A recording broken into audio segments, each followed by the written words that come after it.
once you start doing, people are kukhona abantu that see into oyenzayo. They will start pointing you to say, Haibo, there's an opportunity there. Kunomuntu who referred me to a cause in one university in India, was doing it during a lockdown. Wangibona ku LinkedIn in one of the professional social network.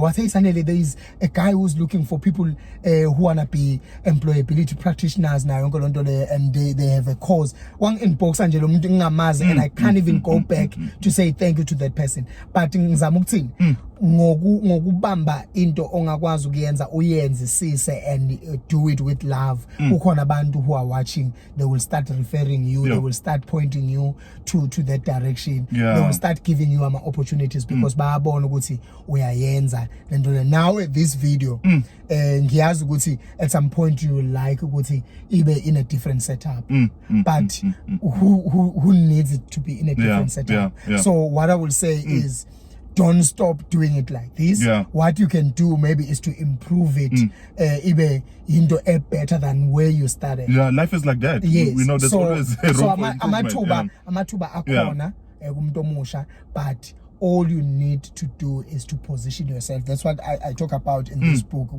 Graduate, you are being hunted. There are companies that are hiring out there. Lokusikhuluma nawe manje kukhona umuntu osayine contract but kunomuntu ekhaya othi ayikho imisebenzi phuma kule group ethi ayikho imisebenzi and be kule group ethi I wanna get a job. Sesizogoqa manje ngoba hayi ngiyabona ukuthi yabona mfethu ilento leni izinto sicija ngazo lana ngempela. Ngiyabona nasemakhaya abantu nakuphi labo bukela khona bathatha ama notes ngempela mfethu, you know. So ngiyayithanda lento oyishoyo because ilinka kakhulu nalento bengifuna si conclude kuyo.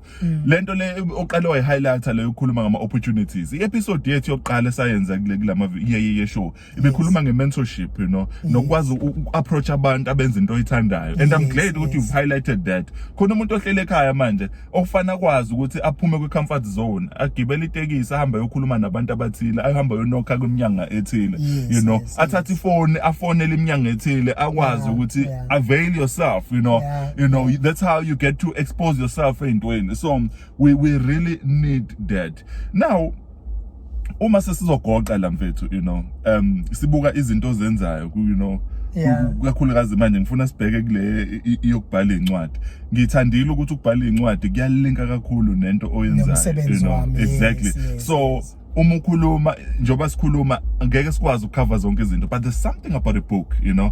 Umuntu umebhala incwadi usuke ehleli phansi kusebusuku ngabo 12 la ngabo 1 ama ideas they are flowing, you know. And lezi incwadi mfethu ngibonile zi impact impilo. Especially le ngiyakhumbula ngelinye ilanga silento le sasichetha ungitshena ukuthi kwaza kwavuvukala isandla usayina lapha impela bebaningi abantu bezofuna incwadi la kwena, you know. So you know, I would really, you know, like abantu ukuthi bayithenga lezi incwadi, and njengoba sobe sesigoqa, you know, ngizofisa impela ukuthi abantu baxhumane kakhulu ngawe. I-graduate pack mfethu, you know. And this is the book mfethu ya promotwa kakhulu even nakwi media mfethu ngabona ukuthi wow, you know. Masikhuluma nge-graduate pack mfethu, you know, kuzoba khona izinto mfethu umuntu ozophuma enyuvesi aphume blank uthi akaze mfethu abe ne-exposure ye-interview ukuthi how do you write an interview, how do you prepare i-CV yakho mfethu.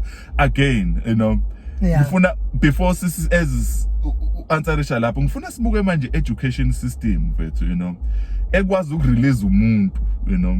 Amanye ama institutions ayakwazi ukuthi akuprepare, but you know, broadly kubo ngazothi ama institutions ayakwazi ukuthi release umuntu angamchazelanga nakahle, you know, ukuthi this is how you market yourself, this is how you prepare yourself. Uzothi umuntu uyazi ukuthi kubalwa kanjani enkaphanini, this is how you prepare, you do a presentation, you know, this is how you run ama numbers enkaphane, but yena akazi ukuthi mina how do I prepare myself, how do I market myself. Uyazi ukuthi this is how you market a product, this is how you market a service, but akakwazi ukuyimarketa yena. How do you go about it mfethu ukuthi manje uma ususamapha lapho in relation to a graduate pack, you know. Sesibuka lonto ukuthi how to khona into ebuhlungu mfethu othola ukuthi I was reading incwadi ka 50 Cent ukhuluma ngalento ukuthi khona abantu anokuhamba nabo ema-meetingini bama best inkazi mfethu they know how to do the job and I felt that ngiqala umsebenzi ukuthi I know mfethu nginayo information but uma ufika lapha khona umuntu ongenayo information but they are so brave ukuthi bona they can put their hand up, you know, wenza umsebenzi nawo uma senior president akukhulume bona, you know, and you know bagcina sebeklamba ne corporate leader because they have a confidence, you know, they can talk about something as much as bengayazi ngendlela but uma usubuka umuntu ograduate ufika wayifunda into ukuthi how do they build a confidence manje because I know mfethu I've studied abakhulumi lapha ukuthi manje okay sikufundisile but this is how you build the confidence ukuthi uma ufika enkampanini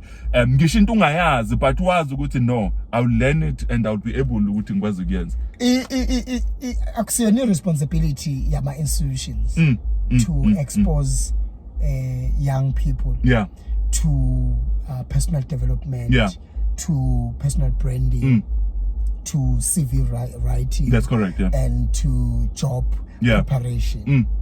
Institutions, they've incorporated that.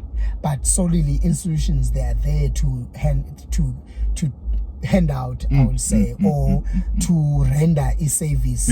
Ukuthi ikunikeze a certificate, diploma, degree, or whatsoever qualification we are going. So it's part and parcel. Sebakubona ukuthi abakwenze kube part of a package ukuthi bakuthuthukise kwananawe but kulele kumuntu omusha ukuthi kube uyena obone end goal mangabe efuna ukuya lapha kusho ukuthi kufuna afuna indlela manje yokuya lapha lafuna ukuya khona so angeke nje sagcila ukuthi ama institutions akube wona yes they should play that part yes they should expose us in a way but part and parcel of that argument nomuntu omusha ekhaya akube uyena who leads leyo ndima leyo ekutheni kube naye as expose in such material exactly because le ingafundiswa isemester yonke mongathi uyafundiswa so that's why ngithi abantu abasha akube ibona nabo who lead this because enye into engiyibonile ukuthi some institutions they do these things but abantu abasha they don't even attend khona ama sessions that I've heard for free during the lockdown I did post COVID-19 job searching skills but young people didn't pitch online.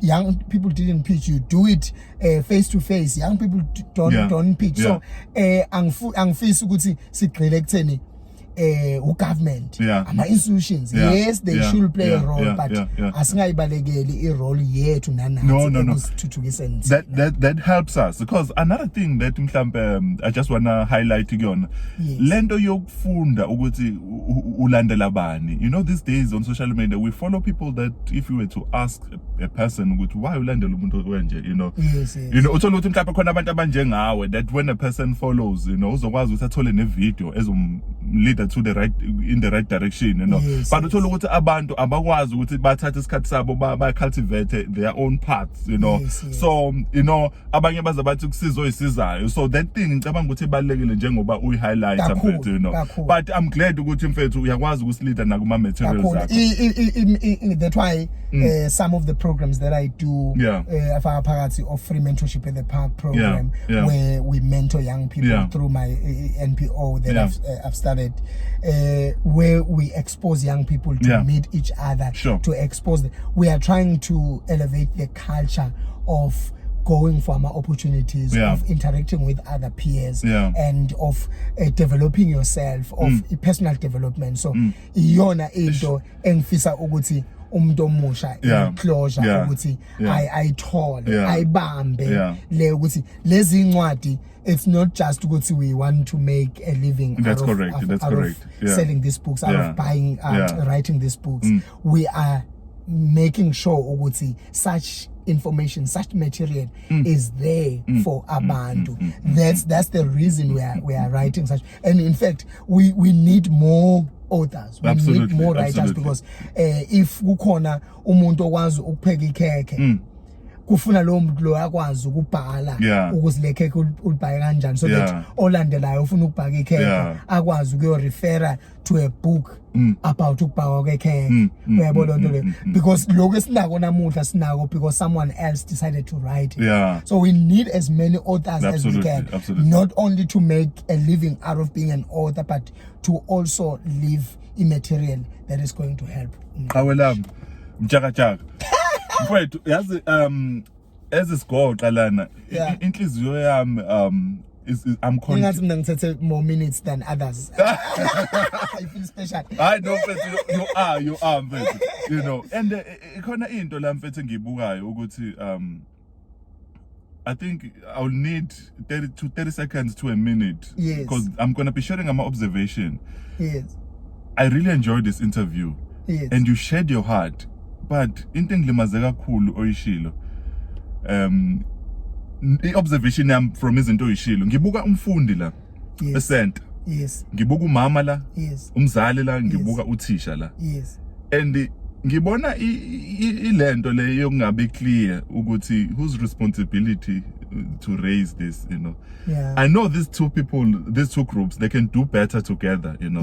But ngikhule kwi environment la umuntu eyisingane esikoleni ukuthi hayi othisha kushuthi abafundisi kahle zibe hlaza ingane esikoleni kuthiwe sibuka ekhaya uphuma kulo, you know. And ngibuka umfundi la okufanele abe impacted and mhlambe iphase asekuyo in life akakabi kwi phase la ngakwazi ukuthi abe responsible ngempilo yakhe, you know. That thing mfethu ngiyayibona iyaqhubeka izifike ngisho nasema tertiary la kukhona ama life skills engicabanga ukuthi mfethu abalekile, you know. Uthola ukuthi umuntu mfethu uphume esikoleni a student wahamba waye ku corporate world wafuka commit suicide ngoba akabanga educated ube educated nge-information but ama life skills ukuthi if impilo ikuphosela izinto ezikanjena how do you maneuver through life. You are unabosoma cum laude but awukwazi ukuthi ubhekane nempilo ngendlela yokuthi manje here I am ngiqedile nginawo wonke amajazi ongawacabanga but ngine PhD mfethu ngine jazi elibomvu but angikwazi ukuhandle office politics. Office politics is the biggest thing ever that you'll find in a corporate world but uphumile nabo A nabosoma cum laude kodwa awukwazi ukuhandle office politics. Again I see a student ngibona i-institution la ekufundisile ngibona i-institution ozosebenzela yona i-institution osebenzela yona ithi wena bekufanele ngabe ufike wazi ukuthi uyedlesha kanjani office politics, you know. It's not going to be irresponsibility yethu ukuthi sikuthathe sokufaka kuma counselors sifuna ufike lana wona ukhiqize product. That's what we've hired you for, you know. I like how you raise some of these issues because as much as we might not be able to bring solutions to all of them, absolutely. But we are highlighting them so that umuntu athi mayibuka this video acabange ngawo uyabona. Le issue kuthini ke leyo ukuthi ungathi lama institutions anqakana ngawe ekhaya bathi kufuna ngawe into uyifunde esikoleni bathi lokhu ngawe ukufunda ekhaya emsebenzini bathi lokhu ngabe wakwenza e-university e-university bathi lokhu ngabe wakufunda e-primary noma wakufunda e-high school. So kunaleyo nto leyo but kusho ukuthini ke lokho kusho ukuthi we really need to try and strike a balance abantu abasha. Make sure ukuthi awudluli kwi phase ungaka pick up some of the life skills that you should pick up. You don't move to a phase la khona sesishadile thina but kune point in life where before sishade kunezinto esingadlulanga kuzona or kunezinto kune stage esedlulile kuzona but we never exposed ourselves to that but kuyizinto zakuleso stage. So ngicela ukuthi kumuntu omusha mangabe use primary try to live your utmost best kwimpilo yase primary. Ufike high school try to live your utmost best kwimpilo yase high school. Expose yourself. Ufike university try to expose yourself to impilo yase university. Lento ikwenzani ke mawuze exposure to whatsoever life skills, to engagements, to politics, organizations or whatsoever iyakhulisa lento as you grow. Angeke uthi so say emsebenzini bese kuvuka ibehavior that you were supposed to behave use high school bese seyiyavela ithi vembu angeke uthi so semshadweni bese kuvembuka nje ibehavior yase high school umuntu othandana naye abe like hayibo nali khehla ibehavior sakwengane encane yenziwa yini ke leyo nto yenziwa ukuthi back awukwazanga ukuze expose zibuza ukuthi le age enguyo iyahambisana ne character nalomuntu enguyena manje if ingahambisani try to strike a balance umuntu omusha live to your fullest but at the same time make sure ukuthi you grow awuhlala uthi hayi mina ngisadla ingane ngisesemncane no try ukuthi you grow ngakuthi lo ngibonge kakhulu mfethu isikhathi sakho sicijekile mfethu lezi zinto mfethu when they talk about the seed Gamede bathi seed bathi muthathi apple uhluba uhlephula ngomnese bathi you can count the seed in an apple but you can never count apples in a seed. Okusho ukuthi sometimes you plant a seed. Sometimes it looks minor Gamede but impact okuzoyenza khona abantu 30 years from now bazothi hey khona interview enenza nisemotweni and 30 years from now ngifisa ukubonga oyibukele this video up to now ngicela ukuthi athi comment who knows I might give a gift to the person please comment if ufike la kule video wayibuka wazofika lana because it says a lot about you ngicela besho something mhlawumbe usho something uzofuna bayisho kwe comment so that ngoba khona bazokhomenta eqaleni kubona ukuthi lapho awuthi #it's possible because it's doable mawibuka wazofika lana nje yithi sizobona ngo #it's possible because it's doable uma umuntu efike lana and asixhumane enkundleni zokuxhumana and I will be sharing this video as well. I think omunye will be watching it kweyakho channel omunye will be watching on my social media platforms so let us keep connected. I am there to assist, I am there to help, but it's not every help that is for free. Mntomusha mntomnyama wakithi ukwazi lokho sukuma kulo ukuthi ngiyacela I think next time we will talk about that nje definitely singabantu abamnyama how do we navigate lama obstacles akhona and then we move towards la khona also successful and we are happy about yourself.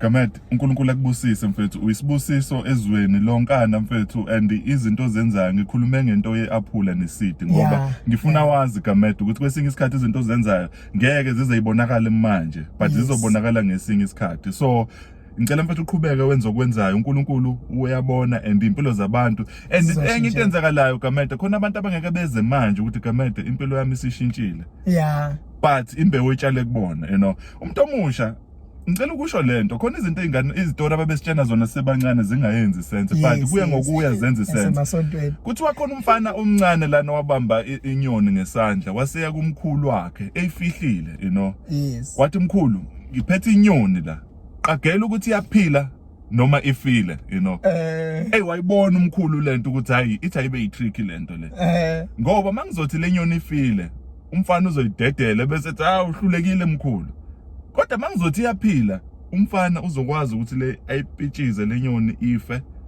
avele still angihlule and lo nto mntomusha ziningi izinto esesikhulumile la but into ebalekile ikusasa lakho wena ufuna ukwenzani ngalo singakhuluma ukuthi ama institutions are not pushing enough high schools are not pushing enough primaries ama families are not pushing enough but wena ufunani okugcina ngizokusho khona istory esingihlaba umxhwele sikhuluma ngamawele sithi amawele ayihlala kwi background la kwakuphuzwa khona utshwala elodwa iwele laba isidakwa mabelibuza uthi wena isidakwa kanjani uthi indawo engiphuma kuyo mina ekhaya bebephuza what do you expect of me iwele lesibili lithi hey mina indawo engikhule kuyo bekuphuza wonke umuntu so I made up my mind ukuthi I'm not going to be isidakwa ngoba indawo engikhule kuyo wonke umuntu beba isidakwa so istory senyoni sisho ukuthi ikusasa lakho lisezandleni zakho whether you make it live or you squeeze it to death it's up to you as I close Ngihleze ngithi God is love, uNkulunkulu uthando. I want you to have that in your heart as uqhubeka nokuphila impilo. Gamede. It's possible because it's doable. Abantu abakwazi lokho Sele mfethu uphinde usho mfethu sikuthola kephi? WhatsApp it's 0728069092.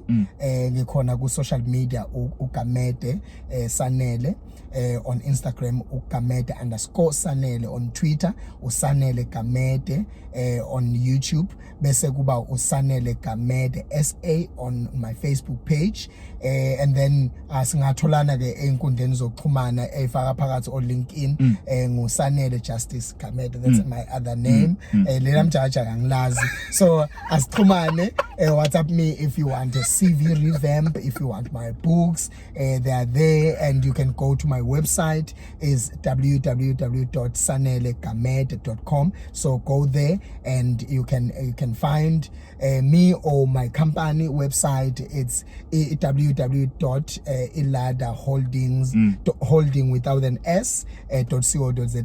That's where ungangithola khona mina, and I'm here to improve impilo yakho. God is love. God is Thank love. you so much for watching Yeyeye Show. And please like and share this video. Sizowashare namanye ama videos amasha sazowaposta. Thank you.